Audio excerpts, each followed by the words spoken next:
first started this war in Ukraine about a year and a couple of weeks ago, and the sanction regime led by the United States was placed on Russia, one of the things we read a lot in the American media was how Russia was going to collapse, how Putin regime was weak, how he wasn't going to be able to stay in power long.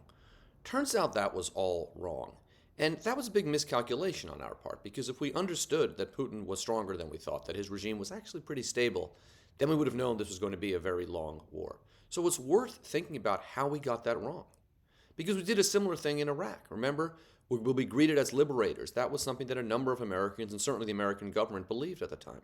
And what both of these different cases have in common is that American foreign policy was driven, certainly among the American people and in the larger media, by what we wanted to be true.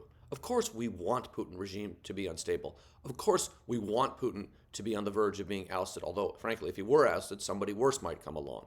But there was no real evidence to believe that. And yet many Americans believe that, and I suspect many policymakers believe that. And because of that, we haven't done the best work we could in reaching our goals, which include defending Ukraine.